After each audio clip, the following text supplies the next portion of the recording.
Good afternoon, everybody.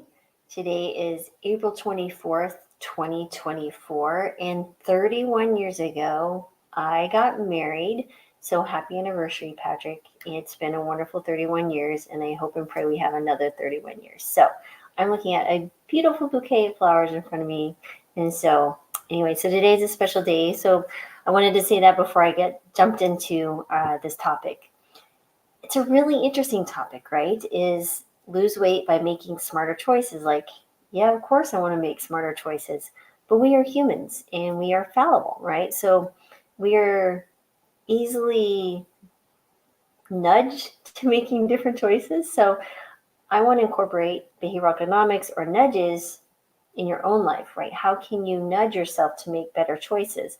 There's a great book. It's called Nudge, and the most amazing thing about this is listening to it. I'm starting to think I'm trying to think of ideas to help you incorporate this into your own life. I've read the book years ago. They revamped it about 3 years ago, and I hadn't listened to the new version, but the new version is really good too. So anyway, I want to mention and I want to know if you agree.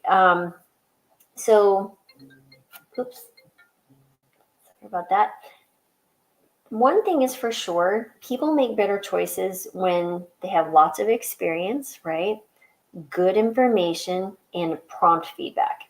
So, for example, I have really good success with people losing weight when one, they have more information and more education, right? So they start practicing lifestyle changes. Maybe they've been working on a healthy diet for some time, right?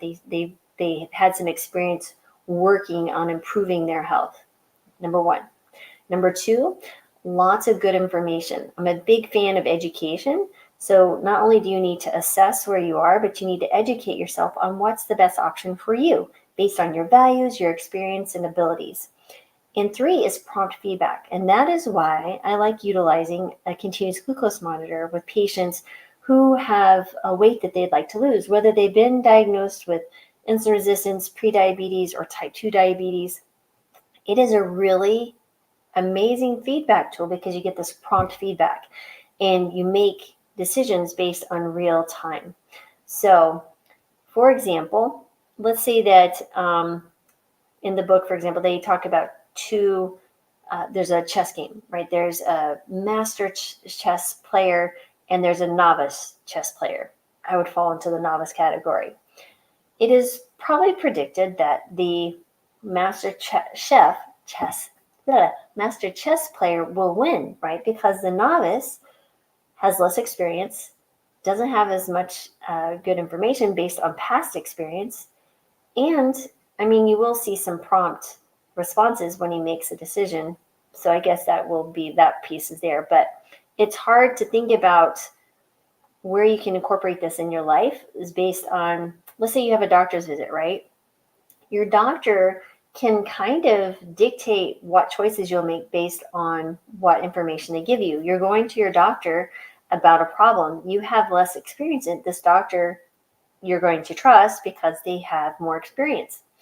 And the advice they give you will come from their own experience, their own education, and how thoughtful they are on allowing you the autonomy and to make your own choices. So, number one, if I withhold some type of treatment option for my patients, let's say they have high cholesterol, like I just did a show with Chef AJ today, and we were talking about cholesterol management. So if I withhold very helpful information such as lifestyle interventions, if I say nothing about diet or exercise or lifestyle interventions that can have dramatic impacts on your cholesterol, I am doing you no service by just offering you medications. If you went to a cancer doctor and you have cancer and they don't give you other options besides intervention, but they don't discuss with you other potential things such as what are some lifestyle interventions that you may improve your ability to survive cancer, or what are some of the things that if you choose to engage with, let's say, traditional treatment, that will help you tolerate it more. There's lifestyle interventions there that can be very helpful. But what if this cancer doctor just says, this is the most recent and best medication, and they don't offer you other options or other medications, right? So again, we have choices every single day. There's always going to be some bias, but if we can decrease that bias, it'll be really helpful. Anyway, got off topic there. I'm still trying to figure out how to verbalize a bigger part of this. I'm still listening and learning, but I wanted to speak to you about making smarter choices for weight loss. So let's jump on that. Number one, I'm going to just kind of walk you through 4 steps that might be very helpful for you. Number one is decoding cravings, right? So what that means is basically you want to understand your triggers and urges to eat when you're not hungry. A lot of this will incorporate mindfulness. And in my new course that's about to go live, Master Your Weight and Lose, or sorry, Master Your Metabolism and Lose Weight, this is really, really important, is becoming mindful of the process and understanding your own habits. So you really want to understand the triggers or prompts of that behavior. So for example, notice when stress leads you to the fridge, that's an emotional eating trigger, right? So you're not actually hungry. Maybe you just had breakfast or lunch and you are finding yourself in front of food options, like, or maybe in the cabinet, there's cookies and chips and different things in there because you're bored or because you're stressed about an email that you got. These are emotional eating. So understanding your cravings is really important. So what can you do about that? Well, first of all, it's becoming mindful, right? It's being present. You're not just responding to something that you feel like is a craving, like, the body is saying, hey, I want this, or the mind is telling you want this to decrease its stress, right? The brain is just trying to make itself feel better. So what can you do? Well, it's really called, it's basically spot it and you jot it. I think it's really important to write things down. So maybe keep a cravings journal. You can also call this habit mapping or habit charting, where you identify the triggers when you're tempted to snack. You want to see the behavior. And then I really think it's important. The reward is really important. You identify the reward you're getting. You're getting stress reduction. One, you're eating this food that's tasty. But the important thing here is the deciding point, right? When you have the craving, you notice yourself in the middle of the behavior. You give yourself time and space, right? And say, what's going on here? What was the trigger? How am I feeling? How am I going to feel afterwards if I choose to eat this? But you're allowing yourself the choice. Okay, maybe I don't want this, and maybe I do want this. But at least you're giving yourself choice. When you feel like you're putting hard, rigid rules, like, no, I can't do this, and you fight the craving, the more you fight it, the stronger it gets. Your rebellious teenager self is going to like, oh, I really want it. And the voice will get so loud, it'll probably eventually win. And then you have this guilt and shame cycle. But the cool thing about the mindfulness piece and reflecting on the reward is that over time, what you're going to find is that the reward will decrease and you will be less prone to do that. So anyway, it's really just decoding the cravings and becoming mindful of the cravings, understanding your habits and why you're doing the things that you're doing. It's really mindfulness. Next is really track to triumph, right? I've always said that what is measured is managed. It's just like a budget. If you don't measure and know where your money's going and you have inflow of money and outflow of money, you're going to find yourself in trouble, right? If you live within your budget, then you'll be understanding what comes in and only so much can go out. That's how you stay out of financial trouble. So maybe you could also apply this not only to weight loss, but also, impulses to buy things, right? It's all those little impulse buys add up really quickly. It's made, like today's environment with cell phones and like all the apps like Amazon, really easy to buy little things, and that adds up, right? So when you track it, it really can help you, because people are surprised when they write down, for example, how much food they're eating. One day you could just do this, right? You could literally just monitor your eating habits for 1 to 2, 3 days. Don't worry about calories or anything like, but just writing it down. And I think people are surprised at how much they actually consume. And then you'll see how often they're consuming food, even on a whole food plant-based diet, right? If you're eating when you're not hungry, you're pushing yourself into the direction that you might be over consuming calories. And that can be an issue if you're struggling to lose weight. They're like, I've been on a plant-based diet. The gurus told me I didn't need to monitor my calories. I could eat as much as I want, but I'm not losing weight. Well, you're overeating. That is simple. Calories do count. Of course, there are some nuances to that, but calories do count. It doesn't mean that you drastically reduce your calories. It means you have to be thoughtful in your approach and track what you're consuming because you have a goal in mind. So simple thing to do, tracking your food. I would, if you really want to get deeper into it, track the calories and then determine what are your total daily energy expenditure, right? So go into those apps and they'll tell you approximately how many calories you need to maintain your current weight. Decrease that by a couple hundred calories. Really paying attention to eating more satiating foods, which also happen to be more higher protein plant foods like beans and whole grains. Those will be super helpful to help you move towards your weight loss goals.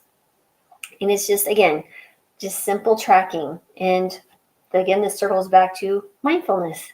You're going to see you see something like this common thread that's going to be running through all these things is mindfulness. Next is just learning to adapt, right? So sometimes that we get emotional responses to past experiences. So we may find ourselves reacting to something because of emotions. And our brain is just predicting what's happening. So it's going to make you do something, provide emotions and different things. That's a whole nother thing, is how emotions are created and why our brain does it.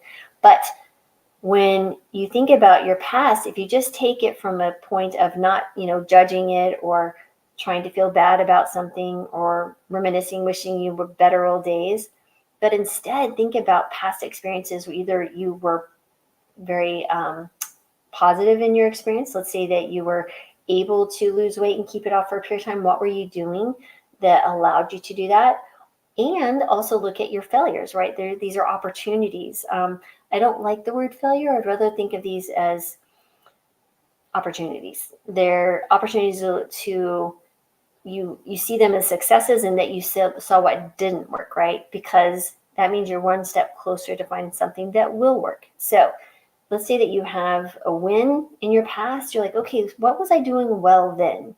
Think about, your habits, the environment, the people around you, all the different things that were nudging you towards making better decisions versus where you might have failed, right? So what were the obstacles that kept you from getting to your goals?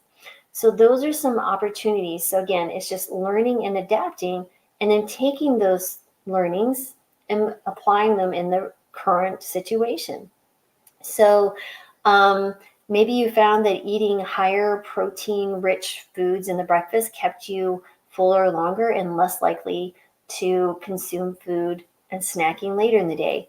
Maybe you found that creating a meal plan and with a grocery list kept you on your mission in the grocery store and it didn't keep you from wandering and grabbing, oh, those chips look good. That might be good. Oh, yeah, that looks good too. Oh, that ice cream, just a little bit.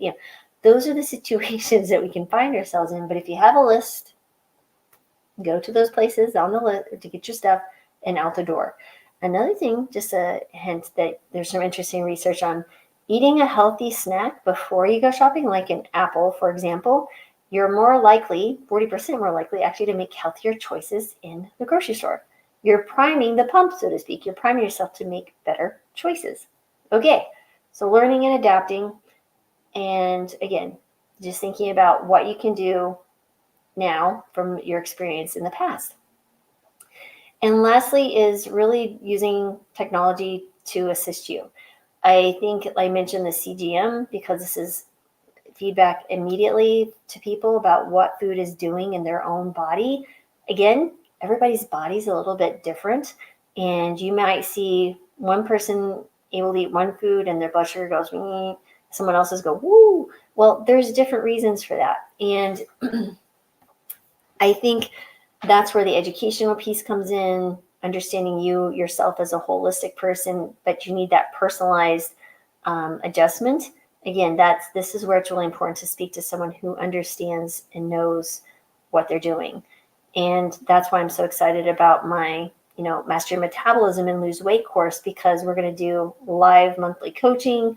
You get the entire course, 150-page ebook, and another workbook that goes with that. It's super exciting. Anyway, we're going to be launching that very shortly, like this close. I just have a little bit more to do. But anyway, super excited about that. But the CGM can be helpful. I always talk about my smartwatch. You can utilize a Whoop. Just doing something that will help you get that feedback, right? So leverage technology. Maybe it's a chronometer or MyFitnessPal, so you can understand what you're eating, how many calories, how much protein, the number of steps that you're doing. You have an exercise goal. This thing, it's funny, it'll make you move, right? Maybe you set up reminders in your cell phone to get up and move around every 2 hours or something, and walk 1,000 steps every 2 hours or something. I'm just throwing out some ideas there for you. Again, you would adjust and fine tune that according to your current circumstances, your abilities, and what you value. Again, I can't tell you everything. I can give you the bigger umbrella of what would be beneficial to most people, but not everybody will be able to incorporate those. And that's where you adjust and do the best we can. And I appreciate that. I often will get some comments in the different social media accounts about, well, what about this? I can't do this, this, and that. Why don't you address that? I can't address every circumstance, and I apologize for that, but I'm doing the best I can to highlight what most people can do, and then you can adjust it according to what your needs are. And so let me just go over that again. You want to decode your cravings, really think about your habits. Where are they moving you to? Becoming mindful of your habits allows you to make thoughtful and mindful choices. Again, you might choose to engage in the activity and you might choose not to, but at least you're making a mindful choice. 2 is tracking. What is measured is managed. What's not measured is not managed. Just like your budget, and you think about your food the same way, especially if you're struggling to lose weight. Next, learn and adapt. Think about those past experiences where you've had wins and some that were failures. Use those failures as opportunities to change the behavior currently. You keep doing the same thing, guess what? You're going to keep getting the same outcomes. It was like my kids when they were little. They wanted something so desperately. So they keep asking me. If I said no, they would ask me a different way. I was like, you can keep asking me questions, but the same answer is going to be no. Or you have to do something, right? So it's really funny. Sometimes we have the inner child that just likes to continue doing the same thing because we feel comfortable and we want something, we want to be told something differently. So anyway, learn and adapt, take those past experiences and make them useful. And using technology to leverage, that information to help you make better choices, because you'll have prompt feedback, better information, more personalized information, so many benefits. So I hope that was helpful. I really try to think about it before I was sharing it. Of course, it kind of always comes out a little differently as I'm just going with this. I have some basic outlines, but I always try to be more thoughtful as things bubble up in my head. So again, thank you for spending time with me. I appreciate you so much, and sending you love, joy, and peace and healing as always, because we need more of that in our lives every single day. So have a good rest of your day. And again, I appreciate you being here. So have a good day, everyone.